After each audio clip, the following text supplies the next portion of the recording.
Well, guys, I'm joined here by Ed Stetzer. We are so grateful for Ed and his ministry to us. And I know that Ed said that he would love to have been here in person, but we really appreciate, Ed, just what you've deposited into us as Elim and into us as Elim leaders. Thank you so much for that. And I just thought first, this last year or so, how has it been for you personally, Ed? You know, not you as the missiologist, but as you as a person, how has this year been for you? What's maybe been a highlight? What's been a low light for you as a person this last year? Yeah, so it's probably a lot of things have been good. You know, a lot of things have been, we were able to step up, stand in the gap. The Wheaton College Billy Graham Center, we helped through partnerships over 10,000 churches walk through kind of how to walk through the pandemic. I did a Facebook Live early on that just helped people to see it wasn't a crisis of getting to online streaming. Almost 200,000 people kind of joined us on that Facebook Live. So I think our team really stepped up and stepped into the crisis and led well. We actually created crisis leadership course that people took and more. So I think that's good, and that's personally meaningful. You know, we all want our work to be meaningful and impactful for the cause of Christ and his kingdom. I would say that some of the challenges were, I have 3 daughters. That's always exciting. It's both a statement of my situation and a request for prayer. But it was hard. I mean, so the oldest one, she's a college student, and all of a sudden, all of her friends went away. And so she, we moved here to get me to be a professor. She was going to be a student. She is a student at the same school, and so she only knew people here, and all of a sudden, they were all gone. My middle daughter, high school graduation was canceled. All her activities, everyone was. So it was hard. It was for Donna. And my job is Donna's my wife. We're partnered in this together. I remember the way it kind of played out here is the president said 2 weeks. We're gonna, 2 weeks to stop the spread. So we shut down everything for 2 weeks. That's a long 2 weeks. Now it's 2 doses to stop the spread here in the U.S., but that's another story for another day. So I said to Donna, my wife, 2 weeks went by, and then they said, we're going to do another month. And my wife's an introvert, and I'm an extrovert.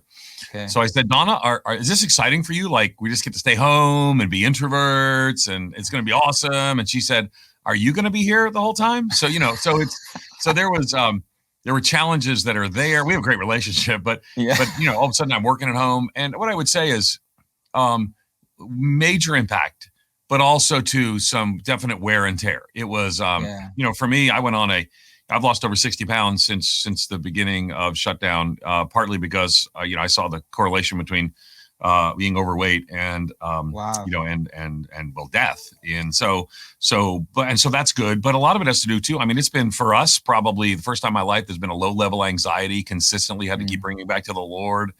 A friend of mine, after we were working 12, 14, 16 hours days to serve all the churches we were serving, a friend of mine, it made news over there too, but Darren Patrick, he died by a self-inflicted gunshot wound. And I will tell you, that was a Tuesday. And that if I recall, and that was sort of the day for me that I didn't have anything left to give. And I just wept and went back to the Lord to find his grace and strength, and had to also, in the midst of that, retool my time. In other words, I couldn't, as much as we love our whole team, I was leading our team, so I was probably doing more, and they were doing lots, don't misunderstand, but I was just doing far too much. And I had to and I think for all of us, we had to get to a new sustainable normal.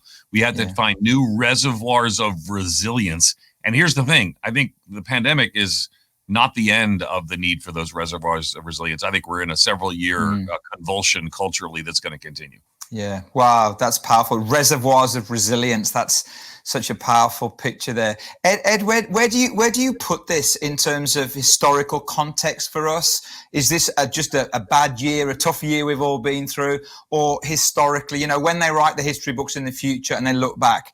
And I know, I'm not asking you to prophesy here, but where do you see this in terms of historical, context for us, especially as the church, and maybe even in society as well?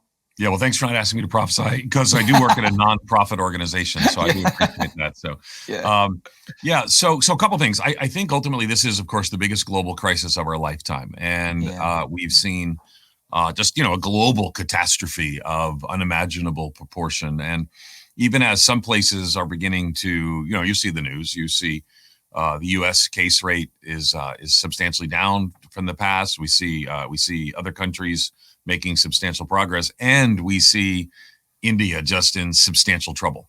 And, it really depends too. I mean, what moment we're looking at the news. So what we're finding is that this crisis is far from over in most of the world. And as we come out of the health crisis, primarily in the developed world, which we think, we'll see more and more of that. It doesn't mean this is going to go away. I'm not a disease specialist, but historically, I think something's different in the culture, in the air. I think ultimately we're going through a convulsion, a cultural convulsion, and that's why 2020 and 2021 wasn't just about the disease. It was about an economic catastrophe that we saw, and the economic inequities became more and more evident and obvious. It was about economic insecurity. It was about our supply chain, surprising to many people. And then it was about racial injustice and how do people address some of those issues. It was about division, right? It's not just in the U.S., but in the U.K. and more. I won't mention the things that divided you, because then I'd be like a foreigner talking about things that divided you. But remarkable division, and that remains. And I think what seems to happen is the Western world seems to go through a convulsion every 60 years. This is not my thinking originally. It's from David Brooks. He wrote an article on this in the New York Times. I had him in class at the Wheaton College Billy Graham Center at our grad school. We had him in class, and he talked a little bit about this. Every 60 years, there's this cultural convulsion, and people question the institutions. And if you go back to 1968, remember those days. Most of us don't remember them personally, but I mean, that was a time of great tumult. There was, here I am in the U.S., there was protests about civil rights. Those were impacted around the world. There was division. There was arguments over wars. People wondered if countries were going to fray apart. And in 1968, there was a global pandemic, one of the worst global pandemics of the century. So in many ways, we're kind of like 1968, I think. So I think historically, I don't think you should look as if that once the pandemic begins to really wind down, which we're seeing some substantial progress maybe by fall, and then globally maybe another year. But in the UK and the US and places, maybe by fall we're in a very different place. But what I would say to you is I know it's easy then to breathe a sigh of relief, and I want you to breathe a sigh of relief because there's more freedom in gathering, and we can do ministry in a way that we're more accustomed. But what I want you not to miss is that I believe that the reservoirs of resilience are going to be necessary, because the high level of cultural conflict is going to remain for several more years, not dissimilar to what it looked like in the 60s is going to be today. And I want to remind you, one of the greatest spirit-led revivals of our time took place in the cultural tumult and convulsion of the 1960s, the Jesus People movement, which impacted around the world. So I think we're going to have to get used to a higher level of conflict and a higher level of stress, and maybe see the Holy Spirit work in powerful ways. Yeah. Wow. I want to pause there a minute just to catch that, because I think that's so profound what you've said about that tumult and change and conflict. But actually, this is our opportunity as a church to speak into that. Just from what you've seen during this past year, Ed, especially in the Western church, I guess, which is our context really, what excites you about what you've seen in the church, and maybe what concerns you? And I don't know which is the exciting or the concerning, but maybe just one on each or a couple on each. Well, I've kind of read the end of the book, so Jesus wins. So I'm always going to be excited about what God's doing. That's kind of a propensity that probably we all have, and that's a good thing. And I'm excited that even in the midst of this pandemic, many churches in the UK and around the world stood out, and stood in the gap. I mentioned Eusebius quoting about the Christians during a plague centuries ago. He said the Christians, quote, deeds were on everyone's lips, and they glorified the God of the Christians, unquote. So I do think we saw many political representatives, lots of government leaders in the UK and in other places of the world recognize the unique contributions of churches during this pandemic. And we've actually seen sometimes when they recognize them, they got in trouble for going to churches that the culture didn't like. But by and large, we saw that. And I think ultimately people in culture saw that. Yeah. So I do think that this fall could be one of the great seasons of spiritual harvest. Now, I do think the most spiritually receptive time in our lifetime was Easter of 2020. I think ultimately people were just open and I saw more people respond. So I'm not saying it's going to be as open as that, but as here's the challenge. We all know we're inviting people to churches, right? So we invite someone to church and say, hey, want to come with us. We got this church in Hemsby, and we want to invite you to come be a part of it. And people, like unchurched people, are like one. That's why, like, if you're starting a church, Elim loves start churches. You're starting a church and it's your launch day or your first day and it rains. It's like a disaster because it's like all these people are just one minor decision away from saying, I'm not going to go. So then here's your one minor decision. Oh, there's a bunch of people in a room and we're in a pandemic. Okay, no, I'm not going to go. So I think what you're going to see, though, is a shift in the fall. And I think if and I pray, that the Spirit will work in the hearts and minds of people who don't know the Lord, who he's already stirring them. Many of you tweeted that article. I think it was, I forget what newspaper it was in, about the guy who said that, as a secular person, I just have no capability to really gauge or understand what's happening. I don't have any answers or responses. Maybe it was in The Guardian, I'm not sure. But lots of my UK friends tweeted it. And what I would say is, here's our opportunity to say, listen, we showed the love of Jesus. We shared the love of Jesus in the midst of the pandemic. As we're coming back together, partly what you might want to reconsider, and even drawing on the long tradition and history of our own nation, but also on the fact that Augustine says, paraphrasing, that there's a God-shaped hole in all of us. And so I think this fall could be a time of great harvest as people respond. And as Christians, because we got the mission field. I think the mission field is tumultuous and convoluted. If the mission force can focus on what matters most, to walk in the power of the Holy Spirit, show and share the love of Jesus, that ultimately this fall can be a great season of harvest. And I'm super excited and encouraged by that. Remember, it was in 1968 that a guy named Chuck Smith asked his daughter to meet a hippie and met a guy named Lonnie Frisbee. And Elim churches all across the UK have been impacted by the Jesus People movement that exploded out of Southern California in the midst of a cultural storm and a global pandemic. Yeah. Wow, that's powerful. Ed, I'm a local church pastor, and so I was all leaning in when you were sharing what you were sharing, really, about, and that one phrase really leapt out at me when you talked about coming out of this. We need to be, and I think you said it this way, indispensable to our community. We have a phrase that we use here where we say we don't want to be the best church in the community. We want to be the best church for the community. Yeah. And so it resonated with me that. But what do you mean more about indispensable? I thought it was such a great word, and it really kind of got me going, oh, that's really intriguing. Yeah, there was actually a book a few years ago, The Church of Irresistible Influence. And, what does it mean to be an indispensable part of your community? And, and here, across the UK in all different kinds of, large cities to very small communities, there are Elim and other gospel preaching, teaching churches. And people got to know us, to see us. We were all sort of in this together. There was a community collaboration and more. And for some people in the community, your church and my church is just, well, who are those people? I was the interim teaching pastor for 4 years at a kind of a very historic church here in Chicago, historic for U.S. standards, but it's the oldest extant megachurch in the world, and it's called the Moody Church, and it's downtown Chicago. And it was fascinating how many people, it's now it was originally a very poor area. D.L. Moody was known for ministering to the poor. And now it's in kind of an affluent area, and it's kind of built in that old style. There's not a lot of windows and just kind of long brick walls. And I would go out and just meet people, invite people sometimes, pass out flyers, things of that sort.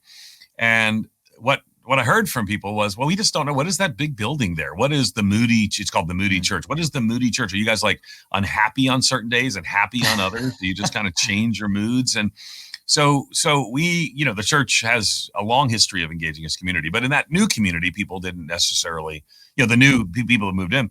So do the people in your community know that you are for your community, that you are there to show and share the love of Jesus? Therefore, they see you as indispensable. Doesn't mean they're going to always appreciate everything that you do, but they know you're a vital part of the fabric of the community that is this community in this place for God's glory. You're a faithful presence in that community. Yeah, that's powerful. That's really good. Yeah, I love that. I want to dwell on that almost, but I'm just thinking that through, but that's so good. And I guess for everyone that's watching here as well, we're at Church Leaders. We're passionate about Jesus passionate about the church, but really passionate about our communities as well. And I think that's so crucial.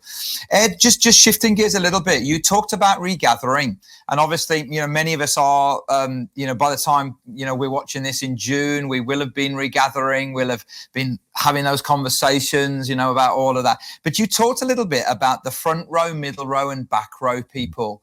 Could I just drill into that a little bit? Because again, that really intrigued me. And I wondered other people watching as you were communicating that, whether they were writing down like I was, this is interesting. Could you just unpack that? The front row, middle row, and back row people. Yeah. So let's say you're at an Elim Church in Winskill and you're here and you got a church of 100. And for most churches, people in the most engaged people became more engaged, not less engaged. Now, I'm not saying it's true everywhere in every context, but most churches people in the most engaged became more engaged. So they were higher level engagement. And so that's what I call the first third. The middle third, the middle rows of the church. Now, people sort of sit, and I don't know if you probably noticed this, right? If you have a balcony or a back row, people are in the balcony of the back row. They're even coming in and they're going out. And so they tend not to be, with the exception of some denominations that they love the back row more than others, but not in the Elim world.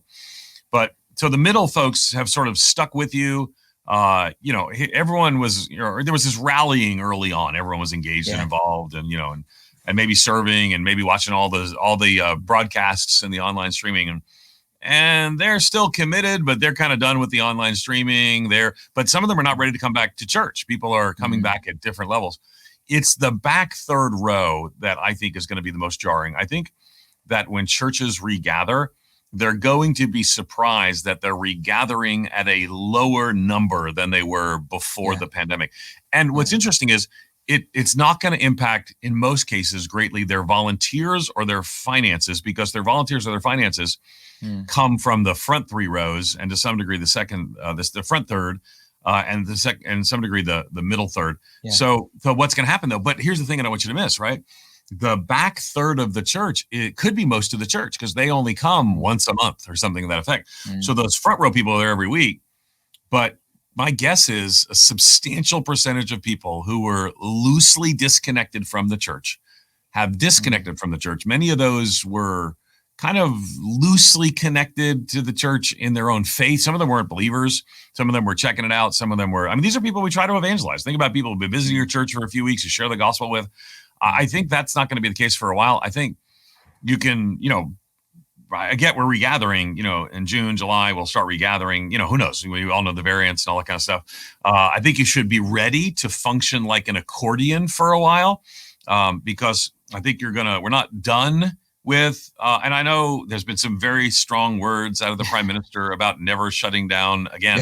But what I want to say to you is localized shutdowns are coming. And you got to be ready to go back and forth. But so I think that means that back third of people who are loosely disconnected are probably not going to reconnect, maybe at all, if we're not intentional. So what I would say is, if you're not in a localized area of shutdown, particularly in the fall, maybe not this summer, particularly in the fall, I would find every single person who was connected to your church in the before time, in January 2020, and I would go get them and I would go share Jesus with them and I would engage them for the cause of Christ. Wow, that's powerful. Wow, thank you. And that accordion image of being able to, go like that, that's powerful as well. Yeah. Ed, just to draw into an end, really, you spoke about mission. Obviously, that's your heart kind of beating through the talk there and through your life as well. But you spoke about an evangelism pipeline. I wonder if I could just, that maybe I'm familiar with that language. I don't know whether everybody who's watching this right now is familiar with that. What do you mean by an evangelism pipeline? And you were quite animated when you were talking about that as well. Just can you unpack that a little for us? Yeah. So I think every church is going to need to find a ongoing stream of people to connect for Christ, the cause of Christ, to share Christ and more. So in terms of a pipeline, typically there's a beginning of a pipeline. And right now, I think the beginning of the pipeline is completely interrupted. And typically they're people that you start soft relationships with, or maybe they have a soft engagement with your church life. And then over time, you want to build a deeper relationship with them. And because they're considering a dangerous commitment, right? They become followers of Jesus is dangerous to the people who don't know what that means. So a dangerous commitment in a safe place. So that pipeline sort of brings people along into greater relationship, greater consideration. There are even tools to talk about that. One of them is the angle scale, that over time people people go from -5, let's say, where they have, or whatever it may be, but no awareness of God or no awareness of the gospel. And then they're going to know a little bit more about God because they saw Christians are living differently. And then they know a little bit about the gospel because Christians explain the gospel. And they're kind of moving down that till they come to the place where God's at work in their hearts. They receive by grace and through faith the good news of the gospel. But then it doesn't end there, right? So then you're going to follow through in water baptism, and then you're going to walk on the journey of spiritual disciple making, and then multiplication of disciple making, and then they are part of bringing others into a pipeline as well. So I think one of the challenges is that most of us don't think systemically. We don't think about systems, and you need a system that helps your church to consistently prioritize and engage in evangelistic activity. And that system's been disrupted in 2020 and 2021. So, and it might be different in 2021 and 2022, but you need to be thinking strategically. And I'd encourage every church, every Elim church, sit down and say, all right, what is our plan to re-engage evangelism in 2021? We actually have a grant giving organization here called Lily in the US has given us a grant, and we're developing cohorts of churches working with all kinds of denominations to specifically help churches and pastors re-engage from the pandemic with a greater sense of intentional evangelism in the life of their church. Wow, that's so good. Wow, that's amazing. Ed, we appreciate your input so much. Maybe just one final encouragement or final challenge, maybe look down the lens of the camera and speak into our souls and our minds and our spirits. And what's a final encouragement or challenge that you would give to us today? Yeah, I don't want you to be inappropriately encouraged or inappropriately discouraged. So what's appropriate levels of encouragement or discouraged? Here's where you be inappropriately discouraged. You might think that, well, gosh, Ed talked about how we're going to continue cultural convulsion and tumult. And, that's not new to me. It just seems that people right now, we're just in a really divided time around the whole world. And what I would say is don't be inappropriately discouraged by that. That's not, we are not dealing with 2nd century Rome. We are not dealing with, we have an opportunity to show and share the love of Jesus. So recognize that, but don't be inappropriately encouraged. In other words, I don't want you to think, well, it's all over now. We're all going back to normal, and it's not. I've talked about the accordion. I've talked about some of the challenges. And what I would say is, the cultural tumult is still going to be before us. So you're going to have to build up reservoirs of resilience. I've said it a few times, but reservoirs of resilience. And because I used to joke and I say, Pastor, if 5% of your church isn't mad at you, you're not doing anything significant. And what I say now is if, and I would say if 70% of your church is mad at you, you need to tone it down. You need to slow it down. And what I would say now is it might be 15 to 20%. It's just we're in a higher time of cultural conflict. So build up those reservoirs of resilience, get in community with other sisters and brothers through the Elim Fellowship and beyond. Walk in the power of the Holy Spirit, engage the Word of God more faithfully and fruitfully. And I think the end result is we'll see the challenges, but we'll be appropriately encouraged in the midst of them and walk in the power of the Spirit, showing and sharing the love of Jesus. Yeah, Ed, that's so good. And say, God bless you. And we are praying for you and for your nation as well. We know your nation has got some huge challenges as well. And we watch, with interest and our heart goes out to you guys as well. But just on behalf of Elim, I want to say massive thank you for what you've deposited into our hearts and into our lives and into our movement as well. Ed, God bless you. Thank you so much. Thank you so much.